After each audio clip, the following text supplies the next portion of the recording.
before about looking for stories about relatives who'd been in hospitals in Australia. Yeah.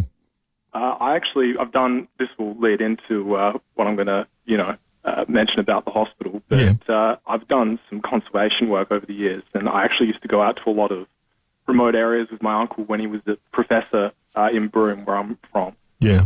And, so we were actually out in a grassland area on the sort of northern edge of the Gibson Desert. This is about 10 years ago.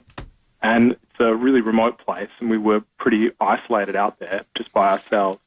And so we were putting up some animal fences just to keep the rabbits and mice away from the roots of the plants. And so one day we were going down the fence line, marking out where we'd have to put the posts later, and we found a big system of burrows and about the size of a swimming pool. And we didn't know what it was, but we thought it was probably a rabbit warren. So he sent me back to the truck to get the baits.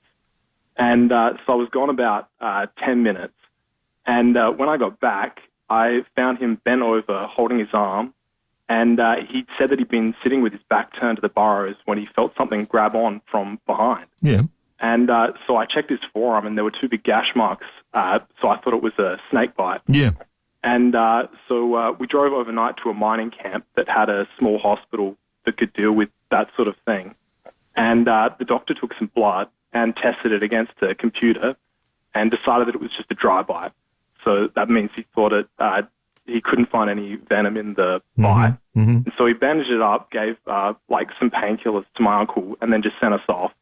And so about a week later, we were actually having a pool party back in Broome, and he wanted to go for a swim. So he unwrapped the bandage for the first time in about a week, and he saw that it was really badly infected. And we drove to the main hospital in the city, and a toxicology specialist took a sample from the bite area, and he said it was definitely a poisonous animal bite. And he asked my uncle a lot of questions about where we'd been and whether we'd seen the snake. Yeah. And they treated him with strong antibiotics for about a week to stop the infection, and he was fine. But here's the interesting thing. The doctor told us that although he knew for sure that it was some sort of animal poison, he couldn't actually find a match in the system, which is very unusual. He told us that it never happened before, ever. Yeah. And so I've actually done some research, and it turns out that this has actually happened a few times in the past, and there's actually a register of about 20 animal and insect poison samples like this that have never been identified. But, just makes you wonder, what exactly was this? Was it a snake or, What was it? Yeah. Show. Gee whiz, that's pretty frightening, to say the least.